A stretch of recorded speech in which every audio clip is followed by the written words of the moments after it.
Here we go. What's up, Kings and Queens? Ici Sam de Mike. On est de retour à un nouvel épisode de Why So Oblivious Podcast, le podcast où on promouvoit non seulement les entreprises noires et aussi où on discute des différents enjeux sociaux qui touchent les minorités visibles, le tout pour amener un éveil de conscience au sein de notre communauté parce qu'il y a plein de choses qui se passent et ça mérite d'avoir beaucoup d'attention. Donc, Why So Oblivious when you can be smarter, right? So, premièrement, avant de commencer toute chose, j'aimerais donner un gros shout-out à mon ami, mon frère, mon ancien coach de basket, Ernest Edmond. Si vous avez vu les épisodes précédents, il était là, on a pu discuter un peu de son organisme. Les Ballons Intensifs, vous pouvez aller le trouver sur Instagram et tout plein d'autres plateformes. Dans le fond, c'est son organisme qui s'occupe d'encadrer les jeunes dans les quartiers défavorisés, dans le fond, de les encadrer plus dans le sport et tout, donc le basket et tout. Donc, allez voir ça, ça vaut vraiment la peine. Donc, merci à Ernest qui m'a mis en contact avec l'organisme Rising Youth en français. Jeunes en Action. Donc, c'est l'organisme, en fait, qui s'occupe de, justement, encadrer les jeunes entrepreneurs comme moi, you know what I'm saying, parce que je suis pas n'importe qui, à, justement, être subventionnés pour des projets qu'ils ont. Donc, là, mesdames et messieurs, le Why So Oblivious Podcast est officiellement subventionné par Rising Youth. So, shout out à Rising Youth. Merci beaucoup. Yeah. Si vous avez d'autres subventions, ben, écoute, j'ai envie d'aller à Dubaï. So, merci beaucoup. En tout cas. Mais aujourd'hui, on va parler d'un sujet assez particulier, un sujet que je trouve qui mérite beaucoup d'attention. Dans le fond, comme on voit dans les réseaux sociaux aujourd'hui, les médias, il y a beaucoup d'impacts négatifs qui sont justement amenés à cause de ces réseaux-là et tout ça. Donc, on va parler aujourd'hui des relations couples d'aujourd'hui, right? Dans notre génération aujourd'hui avec tout ce qu'on a là. Donc, on va parler un peu là-dessus. On va parler un peu, les double standards. On va parler aussi de les enjeux que les femmes noires vivent dans la société. Donc, je ne pouvais que avoir des Black Queens dans l'épisode d'aujourd'hui, right? Ce n'était que normal, pas que vous me dites que « Oh non, Sam, c'est un misogyne, nanana. » Non, là, vous pouvez rien dire. Fait que là, aujourd'hui, j'ai des invités spéciales. Ce sont des sœurs, OK? On s'est connus toute notre vie. On a grandi ensemble. On est à l'église ensemble. On fait tout ensemble, OK? J'ai invité mes sœurs aujourd'hui. Donc, c'est vraiment un honneur pour moi de les avoir. So, sans plus tarder, mesdames et messieurs, ladies and gentlemen, j'accueille aujourd'hui Miss Grace et j'accueille Miss Christelle. Comment allez-vous aujourd'hui? Ça va, merci pour l'invitation. Merci à vous. J'espère que l'intro était bien. Oui, t'inquiète. Vous allez me dédommager après, mais c'est bon. Mais comment vous allez? Comment ça se passe? La vie et tout? Donc, on a deux femmes. Il y a Grace qui est en fait maman depuis quoi? 7 mois maintenant? Oui, 7 mois, un petit garçon adorable. Beau Shout petit out bébé. à Kémy. Ouais, mais c'est nice. Comment la vie de maman et tout? C'est un nouveau challenge. C'est sûr que ça change beaucoup ta façon de voir la vie. Ça change ta réalité. Et tu te rends compte que les choses sont sérieuses. C'est vrai ça. Ouais. Ouais, vraiment un beau petit bébé en tout cas là. C'est quand je le vois comme ça avec ses grosses joues là. Comme, non, il est trop nice.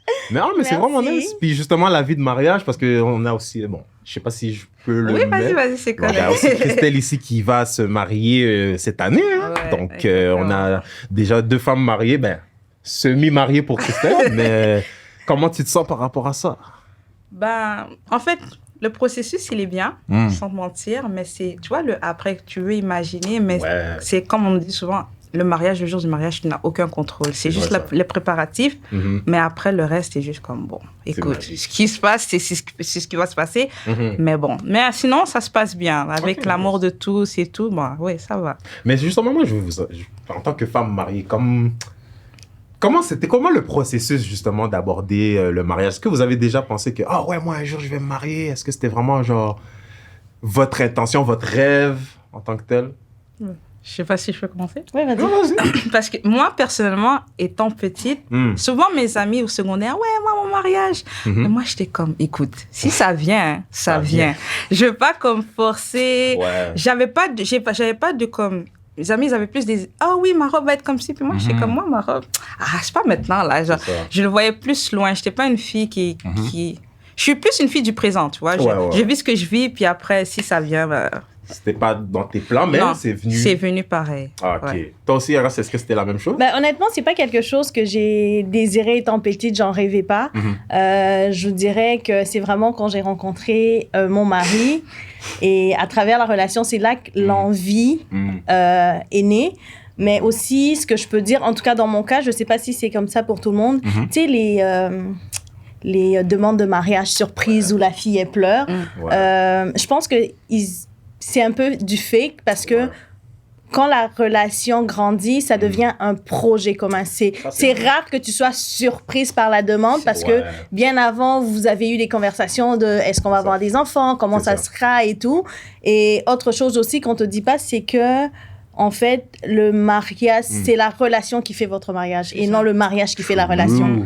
La relation que vous avez avant le mariage, je vous dirais que les grandes bases sont déjà là et après le mariage, ça va juste être une continuité. Exactement. Mais ça, c'est fou que vous dites ça parce que c'est vrai. Hein, j'ai l'impression que les demandes de mariage qu'on voit et tout sur Internet, bon, ça, c'est la partie peut-être jolie, là, mais en général, tu sais, c'est pas... Si vous avez déjà communiqué là-dessus, je me dis, bon... l'événement que le gars te prépare peut te surprendre. C'est ça. Mais le fait de décider de vous unir, ça, je pense pas que ce soit nécessairement une surprise. Ça, c'est vrai. Mais moi, personnellement, en tout cas, je suis pas pour être pessimiste, mais être marié, c'est pas vraiment dans...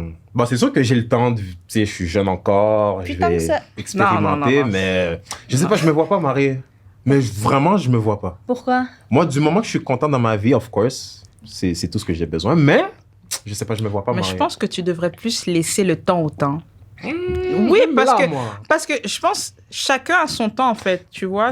Comme t'es pas pressé, tu dis que t'as des choses à vivre, mais des fois, il y a des choses, des bonnes choses viennent souvent par des moments... Mais tu nous as toujours pas dit pourquoi tu te voyais pas marié, en fait. Je me vois pas, parce que justement, j'allais un peu... je voulais commencer par ça parce que je voulais guider les trucs pour aller vers ma première question qui était... Est-ce que vous pensez que la valeur du mariage d'aujourd'hui est la même, contrairement à, on va dire, 20 ans, 30 ans auparavant? Ça dépend dans quel type de valeur. Parce que, tu sais, moi, la raison pour laquelle je dis ça, c'est parce que, tu vois, aujourd'hui, avec les réseaux sociaux, comme j'ai mentionné, qui affichent toujours une image de « Ah ouais, le mariage, c'est beau, nanana », ce qui est, bon, quand même, on s'entend, c'est pas toujours rose. Mais j'ai l'impression que, surtout les gens de ma génération, là, comme les jeunes dans la vingtaine, même trentaine aussi, ils sont toujours, bon, tu sais... S'il te plaît. On peut pas... S'il te plaît. C'est ceux qui sont nés dans les années 1900. Mais c'est comme s'ils veulent trop se comparer, justement. Donc là, quand tu vas sur Instagram, quand tu vas sur Facebook, c'est toujours facile pour... surtout les femmes, j'ai l'impression, c'est toujours facile que, oh ouais, pourquoi moi j'ai pas un mariage comme par exemple Beyoncé? Oh, pourquoi j'ai pas un mariage comme cette fille-là qui est genre une businesswoman ou whatever? Donc là, ça fait en sorte que justement, ça joue avec ta mentalité et tout. Et moi, personnellement, j'ai pas envie de me ramasser, si un jour je me marie, si Dieu seul le sait, je me ramasse avec, tu sais, par exemple, peut-être une femme qui va penser comme ça, qui va se dire, OK, mais pourquoi ça, il devrait me traiter plus que ça? Parce que j'ai vu à la télé ou j'ai vu sur les réseaux sociaux que, OK, les hommes sont supposés faire ça, ils sont supposés gagner 5 000 par... maintenant. You know what I mean? Moi, c'est juste sur ça. Mais à part ça, je me dis, écoute, si tu trouves la femme de ta vie, of course, moi, je me verrais marier pour ça et tout, mais c'est juste sur le point de vue réseaux sociaux et tout ce qu'on vit aujourd'hui, c'est comme...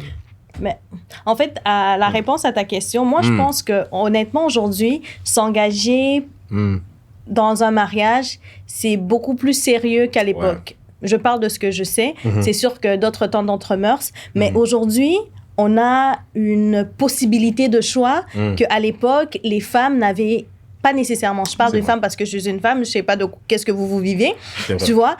On avait un chemin de vie qui était déjà tracé. Des fois, tu n'allais même pas à l'école. Tu savais déjà qu'à 15 ans, tu devrais apprendre à tenir une maison parce que tu devais te marier. Aujourd'hui, tu as la possibilité d'être ce que tu veux. On a des possibilités d'avoir des carrières. De t'exprimer. Tu as la possibilité de date les gens qui sont seulement en Chine, même si tu vis à Montréal. So, du coup, t'as vraiment... Tu peux comparer et choisir... Moi, j'ai choisi mon mari. Je sais que dehors, il y a peut-être plus grand, plus riche, plus beau, mais je le choisis lui selon ses imperfections parce qu'on a un idéal de vie, on a un projet de vie ensemble. Et c'est vrai que tu regardes à gauche, à droite, il y a mieux, mais tu t'es engagé vers cette personne-là. C'est pour ça que je dis que l'engagement, pour ceux qui s'embarquent dans un mariage, l'engagement est beaucoup plus sérieux parce que à n'importe quel moment, tu peux juste dire « Wow, ça suffit. » C'est ça. Ça suffit. Toi, Christelle, tu penses la même chose? Moi, oui, je suis d'accord avec ce qu'elle a dit. Mais pour aussi répondre à ta question, je pense que le fait que avant et aujourd'hui, moi, je dirais, la différence, c'est vraiment plus les réseaux sociaux. Mais ça reste, pour moi, c'est la même chose un peu. Surtout quand tu es en couple. Hein, parce qu'on regarde toujours, même si on ne veut pas, Malheureusement, ça va faire que par moment, tu vas regarder l'autre couple. Ça va arriver. Mais le plus important en tant que couple, c'est de savoir ce que tu veux, c'est de savoir où tu vas. Parce que si tu continues à regarder, c'est là où les imperfections du couple vont venir et ça va augmenter, l'ampleur va augmenter et tout. Mais comme chaque couple, si tu vois les couples qui ont duré longtemps, ils vont te dire qu'ils ont regardé que leur couple, ils ont regardé que leurs différences à eux, puis ils ont avancé et leur secret de couple est leur secret de couple. Comme toi, ton couple, ça sera ton secret à toi. Puis vous allez chacun son chemin, sa façon de faire, tu vois. Donc oui, pour moi, je suis d'accord avec ce que Yagracel a dit, mais aussi je me dis que, bon, regarde plus ton couple, tu vois, c'est une question de communication et tout ce qui viendra avec. Donc, à chacun son couple, quoi. Voilà. Ouais, mais ça, c'est venant aussi de vous étant des personnes ouvertes d'esprit. Non, en fait... Sans critiquer qui que ce soit, là. J'ai pas envie que les féministes, là, arrivent.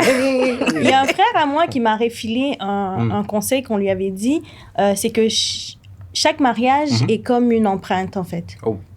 Chaque empreinte est différente. Il n'y a pas deux personnes au monde, exception près, qui a les mêmes empreintes. Et il faut voir le mariage comme tel.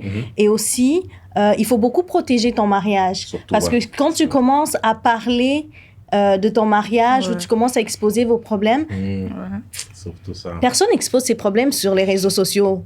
Je mets la photo la plus cute de moi. Oui, c'est vrai. Je passe 20 minutes à choisir la photo. Je poste pas tous les jours, mais à chaque 3 mois, quand je poste, c'est la meilleure photo. La meilleure. Ça, c'est vrai. Ça, c'est vrai. So, du coup, des fois, quand on regarde les couples, moi, je prends toujours du recul, puis je me dis, ça, là, c'est la meilleure date qu'ils ont eue depuis peut-être des semaines. Ne pense pas que c'est ça tous les jours, en fait. Et c'est vraiment juste... Il faut revenir à la réalité. Il faut se dire que ce que toi, tu vis, c'est unique à toi-même et il faut pas se comparer. Parce que c'est sûr que quand on se compare... C'est pas bon. C'est pas bon. Ça, c'est vrai. La comparaison, là, ça tue. Oh my God. Mais ça, c'est vrai parce que toute situation est unique. Fait que moi, je peux me dire que d'un côté... Moi, je me dis personnellement, je pense que cette idée que je me fais, c'est peut-être... Tu sais, moi, j'ai grandi dans le divorce. On s'entend, c'est quelque chose que j'ai pas à être fermé. J'ai grandi dans le divorce. Donc, tu sais, quand tu grandis étant petit, là, c'est comme vraiment tu grandis, tu vois tes parents qui s'entendent pas. Mais là, aujourd'hui, tu sais, ils s'entendent bien, ils ont laissé ça de côté. Mais quand tu vois tes parents, tu vois un couple justement, qui s'entendent jamais et tout, tu te mets maintenant à l'idée que, OK, c'est comme ça que c'est et tout. Donc, tu vois. Mais là, en grandissant, bien sûr, je me suis dit que non, je sais que c'est pas ça. Mais il y a quand même les traumas qui restent. Donc, il y a des fois des cas comme ça qui peuvent... Mais, je me dis que si je me marie, en tout cas, je vais au moins avoir une base sur laquelle je pourrais me fier que, OK, je sais d'où je viens. Je vais pouvoir comme m'améliorer et tout. Fait que d'un côté, j'appuie vos points que vous avez mentionnés. Puis, longue vie à vos mariages, by the way. Mais c'est vraiment fou. Puis, question comme ça. Qui vous trouvez est le plus jugé dans la société, les hommes ou les femmes? Quelle question? Les femmes? Les femmes, quelle question? Ah bon, non, mais allez-y. Quelle question? Je sais pas. Pourquoi, par exemple? Bon, moi, en tout cas. Pour moi, c'est tellement obvious. Bon, moi, je sais pas, parce que... Bon, c'est vrai que de côté... Bon, c'est sûr, avec tout ce que les femmes vivent, ça, c'est undeniable. Ça, c'est clair que... Mais il y a quand même beaucoup de jugements envers les hommes que des fois, je trouve qui sont quand même... Si je peux te dire, les hommes, pardon de te couper, mais les hommes, je pense que c'est plus intérieur. Et les femmes, c'est plus... Je sais pas si avec le temps, les femmes l'ont plus exposé, mais vous, les hommes, je pense que c'est plus de l'intérieur que vous le ressortez pas, en fait. Ça, c'est selon moi. C'est peut-être un constat, mais... les femmes, je pense qu'elles ont c'est plus visuel et plus, je sais pas comment on dit, tu vois, comme c'est plus facile à le dire que, tu sais pas faire le ménage en tant que femme. Tu vois, je pense que c'est naturel, tandis que vous, les hommes, oh non, on va le laisser le temps. Comme, tu vois, ça, on va te laisser le temps de réfléchir. Il y a le white privilege et il y a le privilège de gars. En tant que femme noire, j'ai l'impression que je dois travailler 2 fois plus dur. Parce que non seulement je suis noire, mais ensuite, je suis une femme. Exact. Et des fois, c'est le fait d'être noire qui me nuit, ou des fois, c'est le fait d'être une femme qui me nuit. C'est ça. Du coup, c'est... il faut que tu sois compétente dans la société, il faut que tu sois compétente dans ta communauté, il faut que tu sois compétente dans ton mariage, dans l'éducation de tes enfants. En même temps, il faut que tu continues à être aussi compétente au travail que tu l'étais avant de fonder une famille. Donc, du coup... Non, je pense qu'on a vraiment plus de... Après ça, je sais pas exactement ce que... J'ai conscience aussi que les hommes noirs ont beaucoup de challenges, mais je pense sincèrement qu'en tant que femme noire, on en a plus que les hommes noirs. Non, ça c'est clair parce que, écoutez, moi, quand je vois le mouvement féministe, puis tu sais, je suis pour... Moi-même, je me considère féministe parce que à la base, le féminisme, je me dis, c'est pour l'égalité de tout sexe, right? Mais c'est vrai que la femme noire il y a comme un chapitre de plus que vous devez vous battre 10 fois plus. Ouais. Parce que je me dis avant tout que le mouvement féministe, pour moi, c'est un mouvement pour le droit et liberté des femmes blanches prioritairement. Et puis là, ensuite, passe le reste. Moi, c'est pour moi. Ouais.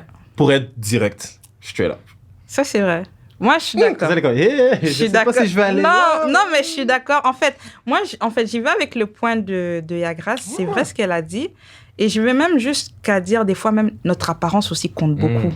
Beaucoup. Parce que moi, personnellement, j'ai pas de problème avec mes cheveux. Mes cheveux, naturellement, dans les critères, ils sont beaux. Dans le sens que c'est pas crépus, c'est facile à peigner. Tu souffres pas. Voilà, exactement, je souffre pas, je peux les peigner. Donc, si je fais un chignon, je le ferai, ça va juste sortir gros, mais c'est correct. Mais maintenant, si il y a ceux qui ont les cheveux crépus, c'est ça. Ils veulent aller au travail, elles sont déjà professionnelles, elles ont déjà elles sont mariées, elles ont tous les critères, mais les cheveux crépus, ça ne marche pas. Ça marche pas. Ça va pas marcher, tu vois. Donc, j'irais jusqu'à dans le physique, tu vois.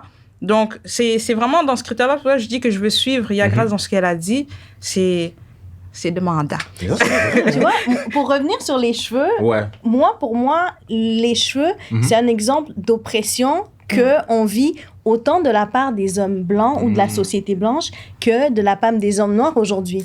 Je vais vous expliquer. Okay. On a fait des cheveux de la femme noire un statement politique. Je te jure. Carrément. Ouais. Mais ce que je trouve drôle, c'est que j'ai des hommes noirs dans mon entourage qui me disent « Oh oui, mais vous voulez avoir les cheveux comme les blanches parce que vous aimez pas, on vous a aliénés et tout. » Je suis d'accord avec ce que tu dis. Peut-être qu'on n'aime pas nos cheveux parce qu'on nous a donné une mauvaise image de ça. Mais maintenant que j'en suis consciente, j'ai quand même le droit de choisir ce que je veux faire avec mes cheveux.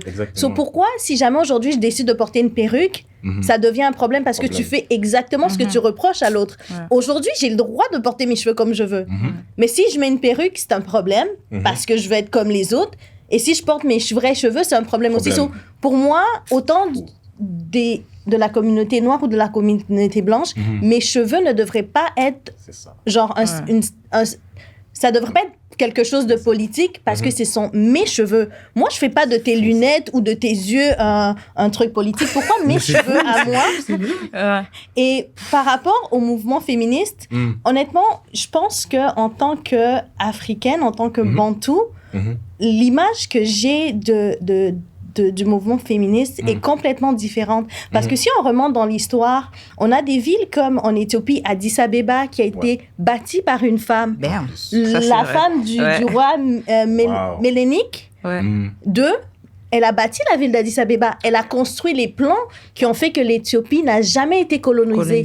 Voilà, quand aujourd'hui vous me parlez de féminisme, je me dis, chez nous, il n'y en a pas. Il n'y en avait pas. On était complémentaires, en fait. C'était déjà... Du coup, des fois, je me dis, c'est un concept qu'on veut peut-être appliquer chez nous, mais qui ne s'applique pas chez nous. Je vais prendre un exemple.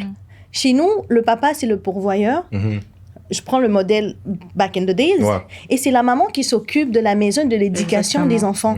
Entre toi et moi, est-ce qu'il y a quelque chose de plus important que l'éducation de tes enfants? Exactement. Le respect est déjà là dans le fond. Est-ce qu'il y a quelque chose de plus important que te lever le matin, quitter chez toi, sachant très bien avoir l'esprit en paix, que ma femme gère tout et que mes enfants seront bien éduqués et en santé? Mais c'est ça. Tu vois le niveau de confiance, le niveau de complémentarité qu'on avait chez nous ou qu'on a encore aujourd'hui. Des fois, oui, je suis féministe, mais je pense qu'à chacune ou à chacun de définir c'est quoi être féministe. Exactement.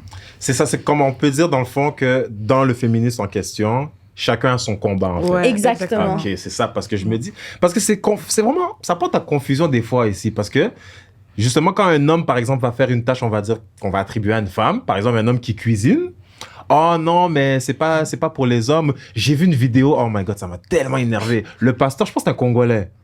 la place de la femme, c'est à la cuisine. Tout le monde qui applaudit, les gens se lèvent et tout. Amen, amen. Puis il continue. Il est comme, fâchez-vous comme vous voulez, je m'en fous. J'étais comme, wow, qu'est-ce qu'il a mangé? Okay. Pasteur, là. Il a pas bien mangé. Il a vraiment pas bien mangé. Je sais pas, il y avait quoi dans le pondou ou quoi. Mais comme, il y a encore cette mentalité-là que, oh non. C'est pour ça, moi, des fois, j'appuie vraiment totalement qu'est-ce que tu dis, que voilà, la femme, c'est celle qui s'occupe du foyer, l'éducation et tout. Mais on dirait qu'ils ont stigmatisé ça un peu. Comme, oh ouais, la femme est juste bonne. Tu sais, il y a des gens qui vont rajouter des trucs comme, oh ouais, la femme est juste bonne à la cuisine et tout ça, que c'est l'homme qui doit tout faire et tout. C'est pour ça que je me dis, mais à la fin, qu'est-ce que les gens veulent prouver quoi exactement? You know? Je sais pas si vous avez déjà eu ce genre de... Je sais pas, moi je dirais juste, on va rester dans le terme de couple. Ouais. Mais je pense que c'est à chacun son couple. Comme on dit, genre, peut-être qu'il y en a d'autres, c'est comme on a parlé aussi de secrets et tout, d'intimité. Il y en a d'autres que c'est l'homme qui est mieux dans la cuisine que la femme. Bah oui. On fait quoi de ça? On dit quoi de ça? Mais ils vont garder ça pour soi parce que c'est leur secret, c'est leur couple, c'est leur chou. Leur façon de Exactement. Et ça fonctionne.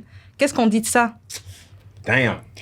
Et moi, par rapport à ça, oui, la place de la femme, c'est à gauche, la place de l'homme, c'est à droite. Je vais juste poser une question. Pourquoi vous voulez handicaper toute une génération de cette façon? Amine, tu veux que ton enfant se retrouve à l'université, ton garçon, à 25 ans, Kémy, qui ne sait pas cuisiner, qui n'est pas capable de faire une omelette? Exactement. Pourquoi je veux l'handicaper comme ça? Je ne demande pas que ce soit genre un chef cuisinier, mais je demande à ce que si aujourd'hui, maman est malade parce qu'elle ne peut pas se lever de son lit, toi, du haut de tes 17 ans, tu es capable de te faire du riz pour que tu puisses manger avec le pondou que je t'avais préparé auparavant. Tout comme moi, personnellement, je me dis... Si je suis capable d'apprendre à changer une roue, je vais apprendre à changer une roue. Parce qu'on ne sait pas où est-ce que je vais me retrouver demain. Pourquoi tu veux te fermer à des skills, à un apprentissage, à des aptitudes que tu peux acquérir et qui vont faire de toi un plus? Pour moi, quelqu'un qui est capable de prendre... Être polyvalent, quoi. Exactement. Je suis capable de monter un meuble Ikea et j'en suis fière. Je suis capable de poser un cadre sur un mur et j'en suis fière. Parce que pourquoi je vais m'handicaper comme ça? Mais c'est ça. Avec YouTube. Je te jure. Ouais. C'est Faut vrai. que les gens arrêtent ça pour de vrai. Oh non, laisse ça. Tu peux pas faire ça, t'es une femme. Non, elle peut le faire aussi. Elle peut le faire. Elle va pas le faire aussi bien que toi, peut-être parce qu'elle n'a pas l'habitude ou les habilités, mais elle est capable de se débrouiller. Et pour moi, c'est vraiment ça l'important. Parce que je vous jure, guys, moi là, mon objectif, c'est que la prochaine génération, soit meilleure que nous. Ouais, ça, mon objectif, c'est que ce que nous, on a appris trop tard, que eux, ils l'apprennent très tôt. Très tôt, exact. Pour moi, c'est vrai. Quand je te vois gagner, je suis même pas contente pour toi. Je suis contente pour notre prochaine génération parce que tu établis des normes que eux, ils vont juste trouver, OK, ça c'est de base, je vais juste aller plus haut. Sur ce genre de discours, pour moi, je me dis, on est en train de on se retarde, en fait. On se limite. Mais ça, c'est vrai. Parce qu'on est... Je sais pas si c'est le fait que... Tu sais, bon, pour pas dire les parents, là, il y a peut-être cette mentalité-là où, que, justement, eux, c'était ça leur vécu. Donc, ils n'ont que ça en tête, en fait. Mais attends, j'ai aussi précisé quelque chose. Dans chaque bateau, il y a un capitaine. Chez moi, je sais c'est qui le chef de la famille. Obvious, il n'y a pas à discuter. Je sais que c'est mon mari le chef de la famille, mais le créateur a dit il n'est pas bon que l'homme soit seul. Amen. C'est pas moi qui l'a dit. Voilà. Vous comprenez? Après ça, il faut que tu saches que tu as un rôle de soutien, tu as un rôle d'apporter un plus, d'apporter un point de vue que peut-être que l'autre n'a pas. Mais c'est sûr qu'on ne peut pas genre être les deux sur un volant. Ça, il faut de l'ordre. Mais ce que je veux dire par là, c'est que si vous êtes là pour vous... Tu peux pas vivre avec un docteur et tu sais même pas les groupes sanguins qui existent. Exactement, c'est vrai. En tout cas, tu l'as bien dit. Je suis content que ça soit toi qui le dise. Parce que, c'est moi. Je dis plus rien. On allait me cancel ici. Mais c'est vrai, ça. Parce que j'ai l'impression, justement, pour revenir un peu avec le féminisme, pour finir, c'est ça leur problème, en fait. Parce que, oui... Moi, j'embarque avec vous pour l'égalité de tout le monde, mais c'est comme s'ils veulent trop... Rejeter l'autre. Exactement, c'est vraiment plus aller vers la liberté, l'égalité des sexes, mais soyez plus forts que eux. Alors qu'on devrait tous être ensemble, tout simplement. Ouais, exactement. Donc, non, c'est vrai ça. Parce que même moi, des fois, bon, moi personnellement, j'ai grandi avec une mère monoparentale. Donc, il y a une certaine base que j'ai, me faire à manger, ça, c'est même pas un problème. J'ai cette base-là, comme tu as mentionné. Donc... Faire le ménage. Et faire le ménage. Non, mais c'est ça. Non, c'est vrai. C'est vrai que ça aide parce que quand tu vas chez quelqu'un d'autre, par exemple, tu vas peut-être faire la vaisselle, puis là, la personne va faire « Oh, mais ah, c'est ta mère qui t'a appris et tout. Fait que, dans le fond, tu... Le lien est direct, en fait. Exactement. Donc, d'où tu viens, c'est le reflet qui apparaît chez les gens. Ça. Et autre chose, ça va peut-être paraître bizarre, mais aujourd'hui, on a plus de familles monoparentales. Autant papa-enfant et maman-enfant. Ouais. Et je pense qu'on voit l'importance de bien équiper nos enfants. Parce que moi, je connais des papas monoparentales qui font tout. Wow. Et il t'explique, j'ai même pas le temps de niaiser. Wow. Tu vois? Et pour moi, je me dis, ce monsieur-là, lui, plus que quiconque, comprend l'importance d'équiper ses enfants de son mieux à faire autant de ménage que changer une roue, d'être aussi bien à la maison qu'à l'extérieur, parce que lui il se retrouve dans une situation où il est le père et la mère. C'est ça. Et je pense que peut-être, vraiment, et avec peut-être des réalités comme les papas monoparentales ou les mamans monoparentales, cette mentalité-là de dire, OK, la femme dans la cuisine, le papa au travail va évoluer. Ouais. Ça, c'est... En tout cas, vous êtes en train de drop des gems ici, là. Ouais, mais je suis content que ça soit vous qui disiez ça, parce que si c'était moi. Mais justement, parlons un peu de... Si on va un peu avec, justement, les différences entre genres et tout. J'ai vu la photo de Rihanna et tout, comme elle est enceinte et tout. Bon. On ne dort plus. Comme elle était... On dort plus. Non, on dort plus, là, franchement. Il y a des gens qui sont tellement contents que Rihanna est enceinte. Oui. Elle était même pas contente comme ça quand sa sœur attendait un bébé. Ah ouais? Je comprends pas. Non, façon de dire que c'est comme si moi, ma sœur tombe enceinte. Ouais, grave. J'ai pas aussi partagé. Oh non, va là-bas, Rihanna. Yo, congé de maladie. Voilà, non, mais c'est ridicule pour de vrai. Mais justement, j'avais vu une photo de Rihanna, puis bon, la photo était un peu osée parce que, tu sais, c'est Rihanna. C'était une photo de grossesse. Donc là, elle était, une robe transparente et tout. Puis elle avait peut-être un bikini, genre en dessous. Donc là, j'ai vu un gars qui avait posté justement la photo qui a dit « Ah, mais pourquoi vous sexualisez comme ça, les femmes ?» Puis là, il y a une liste de commentaires. Donc, c'était juste des femmes qui « Ah non, mais t'es qui, toi, pour lui dire comment s'habiller et tout ça? » Moi, je voulais avoir votre perception en tant que femme. Est-ce que, dans un cas particulier comme celui-là, est-ce qu'un homme peut dire en général à une femme comment elle devrait s'habiller? Est-ce que c'est quelque chose de... Je pense qu'il a juste posé la question, déjà de 1. Puis, elle s'affiche. Il faut aussi s'attendre aussi à quelque chose. Moi, c'est ma vision des choses. Tu vois, tu t'affiches, attends-toi à ce qui vient avec. Oui, elle sait qu'il y a des gens qui vont la défendre, elle sait. Mais quand tu t'affiches, assume ce qui vient avec. C'est la meilleure des choses à faire parce que ça devient aussi une forme, une partie de toi, en fait. C'est ça. Encore, les réseaux sociaux, ça part comme ça. C'est plus une seconde et tout. Donc, du coup, pour moi, personnellement, simplement, assume. Mais c'est ça, mais c'est Rihanna aussi. Ouais. Elle a le droit, c'est Rihanna. C'est Rihanna. Elle a son statut, elle a tout ça, mais... Mais comme Christelle dit, il faut que tu t'attendes à ce que la critique suive aussi. Ouais. Est-ce qu'un homme devrait dire à une femme comment s'habiller? Non, parce que moi, je te dis pas comment t'habiller. Mais par contre, il y a toujours ce truc de double standard aussi. Mais il y a aussi ce côté culturel. Parce que, en fait, les choses sont rarement blanc ou noir. Parce que l'importance qu'on accorde, la valeur des mamans. Ouais, ça, c'est vrai. Chez nous, la valeur des mamans. Vous voyez, juste un exemple, à l'est du Congo, on utilise le viol comme une arme de guerre parce qu'on sait ce que ça fait à la famille et c'est ce que ça fait à une communauté quand tu déshonores leurs femmes. C'est ça. Fait que je pense que des fois aussi, on n'est pas dans la même société. Fait que des fois, on a des clashs parce que le problème aussi, c'est que moi, je peux être au fond à Mbandaka et je vois Rihanna. Mais Rihanna, elle est à New York. Donc, la culture n'est pas la même. La réalité n'est pas la même. Fait que c'est pour ça, des fois, sur les réseaux sociaux, il y a des conversations qui éclatent, mais c'est deux personnes issues de deux milieux complètement différents. Fait que vous parlez pas de la même chose. C'est ça. Honnêtement, moi, qu'on sexualise la maternité, je suis pas d'accord parce que dans ma conception culturelle, quand t'es enceinte, t'as un trésor, t'es fragile. Tu sais, il y a des communautés où la femme enceinte ne sort même pas parce qu'elle est entre la vie et la mort. Elle a quelque chose de précieux. On la garde, on la conserve. Pas de stress, pas de chicane, rien du tout. Tu vois? Non, mais j'ai pensé à un truc que ma mère m'a dit, mais je vais le dire après. Je vais la laisser finir. C'est vrai que quand je vois peut-être Rihanna comme ça, pour moi, je suis choquée parce que je me dis, t'as tellement un trésor. Tu sais pas le mauvais œil ou quoi que ce soit. Tu devrais pas t'exposer comme ça. Mais ça, c'est parce que c'est ma culture qui me parle. Mais pour elle, peut-être, c'est... Non. Rihanna, c'est pas la première fois qu'elle est à moitié nue sur la place publique. Elle fait juste continuer dans son style vestimentaire. vestimentaire. Moi, c'est juste pour rajouter, tu vois, comme dans la culture, en fait, un jour, ma mère regardait Elisabeth, Litanda, Silitoni, Marie-Chantal, tout fait. Toyevani déjà, shout out.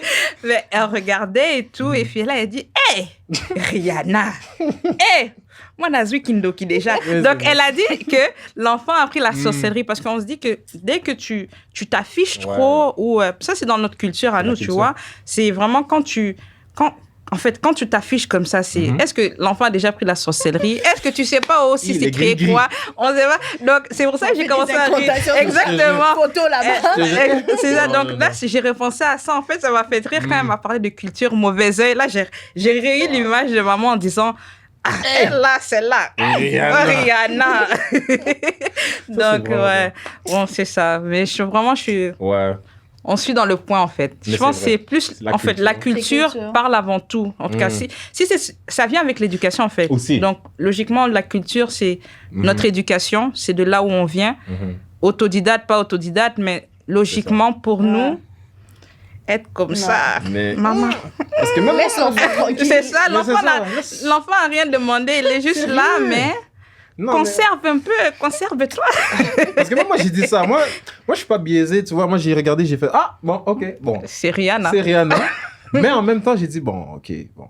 Non, que Rihanna soit à moitié nue, comme je dis, ou qu'elle s'habille comme elle veut, c'est pas pour mettre une connotation négative. C'est son style, elle a toujours été comme ça.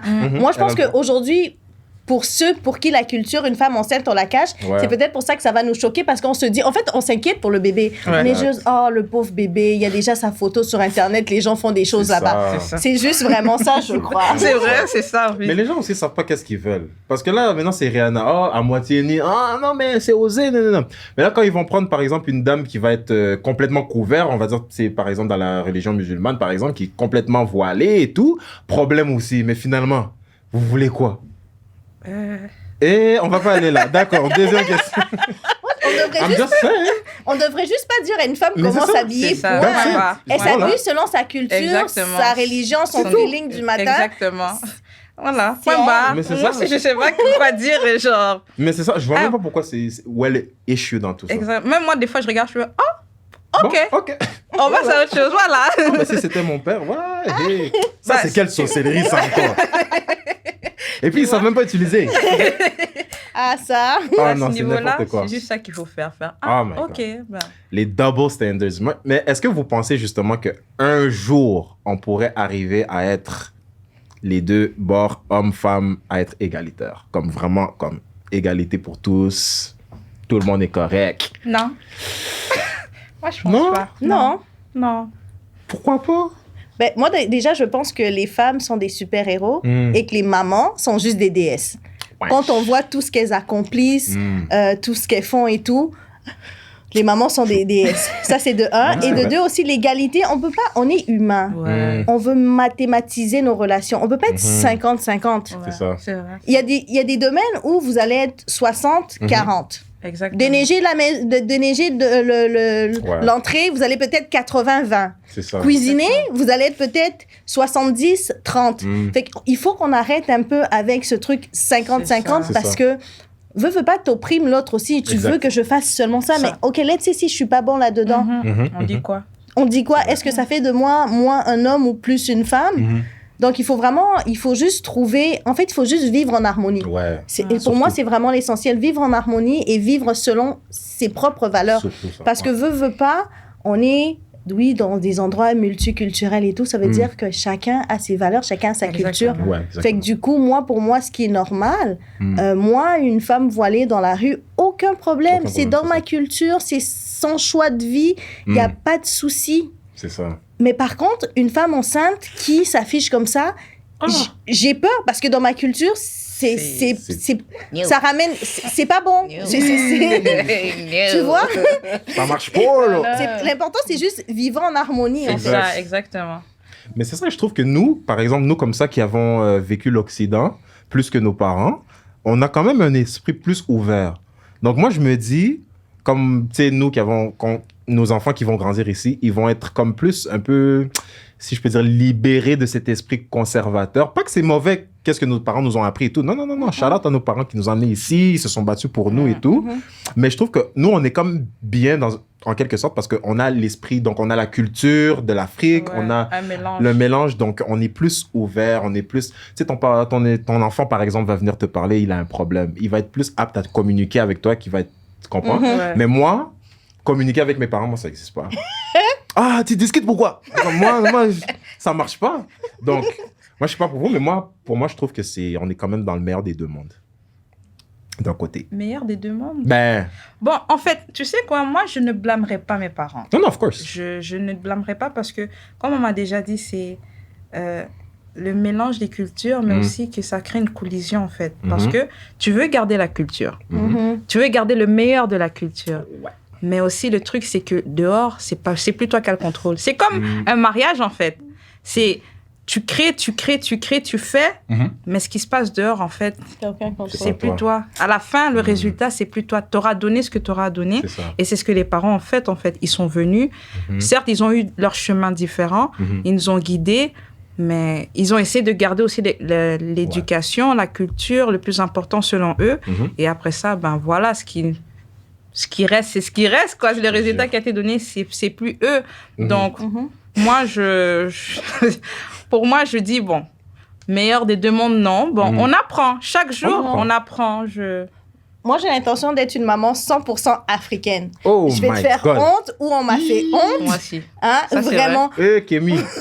C'est vrai. Qu'ils soient prêts parce que je me dis, et je pense que c'est le plus grand mensonge qu'on se raconte, la culture, c'est ça qui fait ton identité. C'est ça, vrai, ça aussi. Moi, une fois, j'étais sur Instagram, ma nièce, elle s'est identifiée comme une Congolaise. J'ai jamais été aussi fière. Wow. Sachant que la première fois qu'elle a été au Congo, elle avait, je pense, 11-12 mois, puis qu'elle est retournée cet été, mais qu'elle s'identifie comme une Congolaise. Pour moi, j'étais très fière parce que je me dis, si ma nièce, moi, je suis immigrante première génération, elle, je la considère de deuxième génération. Si elle ne se considère plus congolaise, qu'est-ce que ses enfants ou ses petits-enfants, ils vont se dire, et on va se retrouver comme ça, où chaque communauté a gardé leur culture, et que moi, quand j'arrive dans ma famille, mes petits-enfants ne se considèrent plus comme étant congolaises, bantou, africaines. So, pour moi, honnêtement, je vais exagérer la chose, parce que je sais que moi, je suis pas la Congolaise typique. Mais pour mes enfants, je vais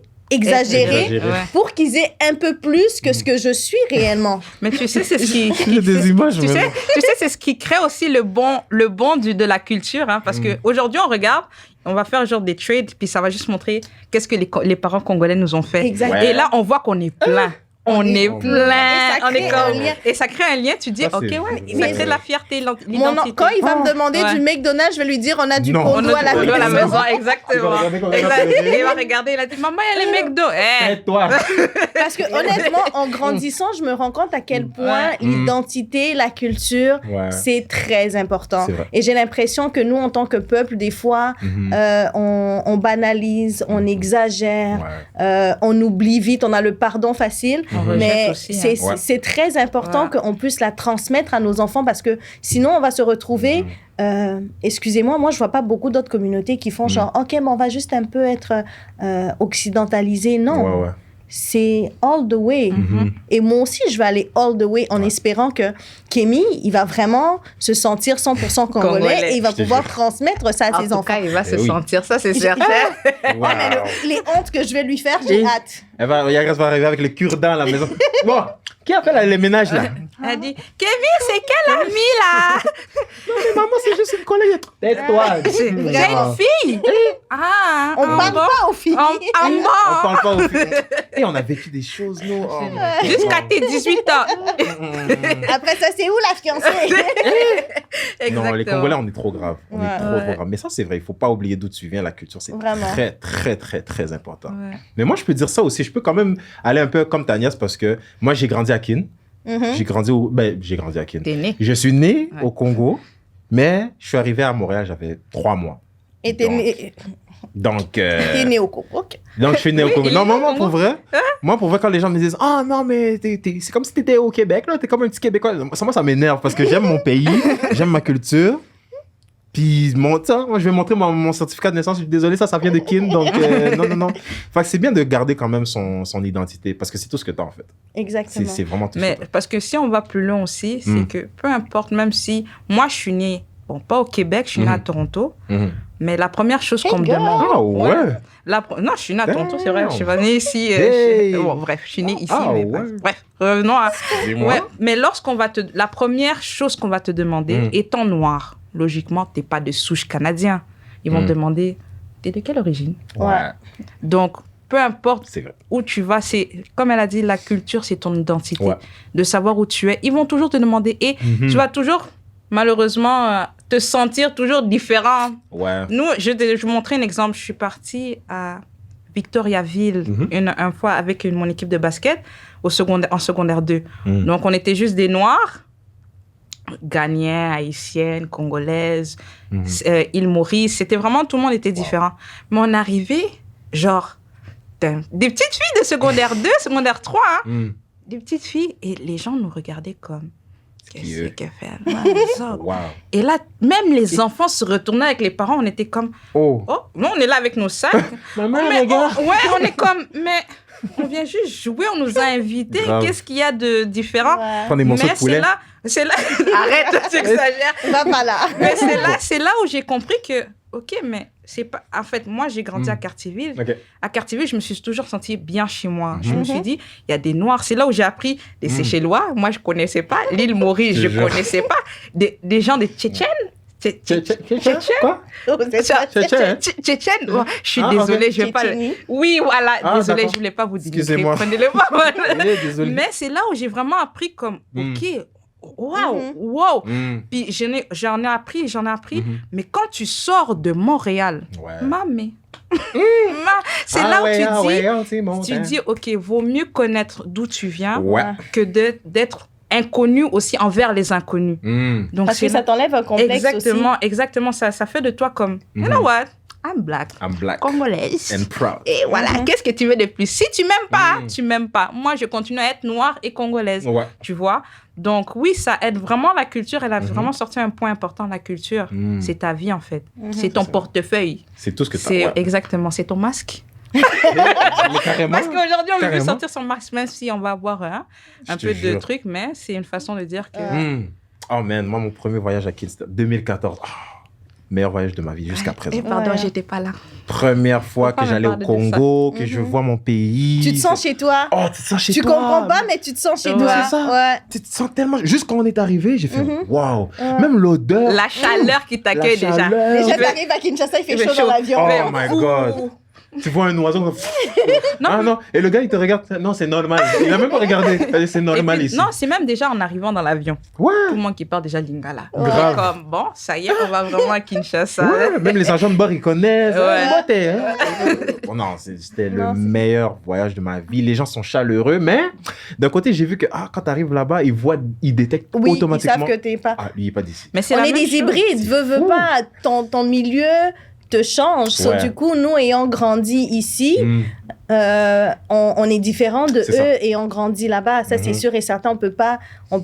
C'est indéniable, en fait. Mais c'est la même chose pour ceux qui arrivent ici. Aussi, on remarque aussi, non, lui, il vient d'arriver, ça se voit. Tu vois, mais c'est un peu l'inverse maintenant quand nous, on va là-bas. C'est ça. Wow, mais c'est fou, ça. Puis justement, pour aller un peu dans les enjeux des femmes noires, vous, est-ce que ça vous est déjà arrivé de vous remettre en question sur votre apparence physique?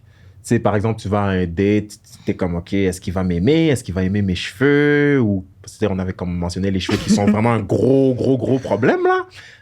Donc, je sais pas si ça vous est déjà arrivé de vous remettre en question. Moi, oui. Ouais? Oui, je pense que tout le monde se remet en question. Tu sais, quand tu es en mode séduction, c'est sûr que tu te remets en question. Mais il faut aussi comprendre que les médias, ils montrent quelque chose de uniforme, mais on n'est pas uniforme. Et je pense que chez nous, en Afrique, c'est là que tu vois, tu peux avoir une maman avec des données, tout comme tu peux avoir une tantine qui a la shape de Coca-Cola. Et je pense qu'il faut juste accepter le fait que ce que tu vois à la télé et tout, c'est pas ça qui est vrai. Et déjà là, aujourd'hui, on a une diversité. On voit un peu plus des choses différentes à la télé, dans les médias et tout. Mais si jamais tu ne corresponds pas à cette image-là, it's okay. C'est ça. C'est normal. Je pense que c'est vraiment juste ça l'essentiel. C'est vraiment fou. Bon, rajouter aussi ce qu'elle a dit, en fait. Oui, certes, l'image, mais je pense tout le monde, comme elle a dit, tout le monde passe par là. Ça, c'est déjà de un. Mais comme, tu vois, des fois même, bon, moi, avec le temps, j'ai appris à comme faire mes différences et tout. Mais je fais comme, il y a d'autres personnes qui sont comme, oh ouais, j'ai si. En fait, mes cheveux, par rapport à là, je fais comme, mais moi aussi, mes cheveux. En fait, mais comment elle fait pour l'accepter? Mais pourquoi moi, je ne fais pas l'accepter? Et là, c'est vraiment, je me remets en question, mais dans le bon sens. C'est vraiment comme, elle est capable de le faire. Je me compare pas, mais je me dis, mais moi aussi, je suis capable. Dans le fond, il faut juste commencer à s'encourager beaucoup. Pour moi, c'est vraiment s'encourager de soi-même, parce qu'on passe tous par là, surtout à l'adolescence déjà. Puis quand tu deviens adulte, quand tu te trouves, tu te cherches et tout, ça, c'est sûr, ça manque pas. Ça ne manque alors pas du tout. Donc, il faut juste vraiment, comme on dit, pas nécessairement aussi regarder la télé, parce que les médias, moi, je trouve qu'à la fin, ils nous remettent toujours au même standard. Toujours. Donc, je me dis, cherche plus loin. Ne limite-toi pas à vraiment ce que tu vois comme Instagram et tout. Va plus loin et tu verras que oui, il y a des gens qui s'acceptent tels qu'ils sont, en fait, même s'ils ont des petits défauts. Et tu dis, moi, c'est rien. Il y en a d'autres qui ont la mâchoire cassée, mais ils sont là, hein. Excuse-moi, ils sont là, ils vont se maquiller, puis ils vont dire, you know what, on m'a cassé la mâchoire, mais je suis encore debout. Mais qu'est-ce qui m'empêche avec mon petit côté, ma jambe qui boite? C'est quoi? Show it off, queen. Show it off. Donc, voilà, ça serait ça. Puis ma dernière question pour vous serait, est-ce que vous vous sentez défendu assez par l'homme noir? Mon entourage, oui. J'irais par mon entourage. OK. Parce que si je défends mes points, c'est vrai qu'on va en parler. Je prends un hérisson. Charlotte a hérisson. Hey. Hérisson, là, nous, on se connaît tous. Hein. Hérisson, on va se battre, on va se chicaner, tu vois. Mais il va apprendre, parce que même dans ces débats-là, il va apprendre. C'est ça. Et demain, quand il va reprendre ce genre de débat, il va ressortir ton point pour aussi clasher la prochaine personne avec ce truc-là. Donc, oui, quand je défends mes points, la personne apprend automatiquement. Même si elle va chercher à se défendre, mais elle va finir par apprendre. Donc, oui, je me sens défendue parce que je sais que peu importe le moment, il va finir par utiliser le point que j'ai utilisé. Donc, moi, perso, je me dis, bon, j'y vais avec mon entourage. Ton entourage. J'y vais dans le contexte de mon entourage, oui, je me sens défendue. Moi, je vais dire non, parce que je veux parler en général. Parce que honnêtement, si on était assez défendu, il y a certaines réalités qu'on vit encore aujourd'hui qu'on ne devrait pas vivre. Les doubles standards, les discours négatifs envers la femme. Elle est sauvage, elle est loud, elle crie. Je ne l'ai pas dans mon entourage, mais je sais que ça existe, je le vois sur Internet et tout. Et je pense que pour moi, il n'y a rien de plus genre aberrant qu'un homme noir qui dit qu'il n'aime pas les femmes noires alors que sa mère est une déesse noire. C'est ça, ta mère? Ça, je comprends. Tu as des sœurs et tout. Je comprends pas. C'est vrai qu'il y en a qui sont folles, comme dans toutes les communautés, mais qu'on ait un discours qui est établi et reconnu, qu'on est toute une... cette clique d'hommes qui dénigrent la femme noire. Non, on ne devrait pas. Dehors, c'est déjà assez rude. Est-ce qu'on peut être genre gentil entre nous? C'est vraiment juste ça, parce que j'ai remarqué, il y en a tellement de nos jours. Il y a quand même un gros pourcentage aussi qui défendent, mais c'est vraiment avec les médias qui se rajoutent et tout. C'est comme... Tu verras jamais, en fait, le bon, le good side, en fait. Et c'est ça vraiment qui je trouve, qui complètement nous détruit, surtout la femme noire. Vraiment, c'est vraiment fou l'oppression. Mais écoutez, notre temps est up. Malheureusement, mais c'est partie remise, I guess. Yeah, of course. Mais écoutez, merci de m'avoir honoré pour cet épisode. C'est quelque chose que je trouve qu'il fallait vraiment que j'en discute avec vous. Et puis, bon, c'est vraiment bien d'avoir des gens qui... la famille, ils sont ensemble. Donc, parce que, écoute, je les ai trouvés à Beru quand même. Non. Mais écoutez, j'aurais peut-être l'occasion d'avoir d'autres épisodes avec vous. Donc, il y a tellement de choses que je voulais justement élaborer parce que là, ma liste était longue. Mais bon, comme le temps est dû. Mais il n'y a pas de problème. Donc, je ne sais pas si vous avez peut-être un petit mot de la fin que vous voulez dire, un message, dans le fond, je ne sais pas, les amis, la communauté. Est-ce que vous avez quelque chose qu'on peut vous supporter? Des business? Non, moi, j'en ai pas. Ah ouais? Ah, ok, d'accord. Bah, là, qui me vient en tête, j'y ai pas pensé. Ah, d'accord. Ben, moi, je dirais qu'en ce mois de mars, Eh ben, mois de la femme, reconnaissant l'effort de nos mamans. Moi, je fais partie d'un groupe des mamans noires sur Facebook. Okay. Et honnêtement, je vois des messages, j'écris pas souvent, mais je vous dis, les challenges sont là, mais c'est vraiment des déesses. C'est des gens qui sont vraiment dévoués. So, faudrait reconnaître le travail de nos mamans et de nos femmes noires. Amen to that. Shout out to you, Black Queens. On est avec vous. Même si vous pensez que, oh non, mais les hommes, non. Il y a quand même un gros pourcentage qui sont là avec vous. Moi, je suis un exemple, OK? So, c'était, dans le fond, un honneur pour moi encore une fois. Et puis, donc, c'est ça. Donc, il y aura sûrement éventuellement d'autres occasions qui vont se présenter. Donc, merci encore à mes sœurs. Donc, Christelle et Yagras, merci encore. Et puis, merci à vous, guys. N'oubliez pas... Attends, je te coupe. Attends, pause. Il faut savoir que dans la culture congolaise, on dit « ya ». Oui. Parce que là, le monde, c'est ça. Ouais, parce que pourquoi il dit ya. En fait, le ya, c'est justement un titre qui est. Mais merci de justement l'apporter. Parce que, je vois, on parle normalement comme on est chez nous, mais exactement. Juste pour bien vous introduire à la fin. Voilà. Parce qu'on a mentionné la culture et tout, you know. Fait que pour ceux qui se demandaient, OK, mais pourquoi ils disent ya, ouais, c'est le ya en question dans notre culture chez nous au Congo, c'est justement attribué à nos aînés, donc tu peux pas les appeler par leur prénom. You know, il faut que tu mettes le ya avant pour, you know. Donc, vous comprenez que nous deux, on l'appelle Ya. Donc, nous deux, on l'appelle Ya. Ça veut dire. C'est les aînés des années 1900. Oh là là. Mais non. Et puis aussi, un petit point aussi, j'ai un deuxième prénom. Il y en a qui m'appellent Rebecca parce que s'il y a problème. Elle a vraiment dit, oh non, mais je vais en profiter. Non, parce qu'il faut. Appel à l'immigration. Je suis en train de terminer. Elle a dit, hey, bon, à part ça. Non, mais bon. Non, mais juste ici, ils arrivent, ils disent, ouais, mais pourquoi on t'appelle Christelle? Je veux pas de problème. Bon, c'est Christelle ou c'est Rebecca? Les deux. Bon, Christelle Rebecca. Ouais. Voilà. Donc, merci à Christelle Rebecca. Et grâce. Donc, merci encore, guys. Continuez à nous supporter, comme j'avais dit plus tôt. Donc, on est subventionné maintenant. So, hey, si vous voulez plus d'épisodes, vous avez des sujets en particulier que vous voulez qu'on discute, on est là. Vous pouvez me DM donc, à mon Instagram que vous connaissez, Sam's the Mike, ou sinon à la page Instagram du podcast, donc Why So Oblivious Podcast. Le lien sera dans la description. Donc, like, share, subscribe. Support your boy. You know, on est là pour build dans la communauté. C'est vraiment tout ça pour vous. C'est pour vous, guys. You know, fait que faut bien que quelqu'un le fasse. Faut éveiller la conscience des gens. Il faut discuter de ces enjeux-là parce que c'est quand même important d'être conscient par rapport à ce qui se passe. So, on se dit à la prochaine pour un autre épisode de Why So Oblivious Podcast. C'était Sam the Mike. Peace out. Damn, that shit was dope.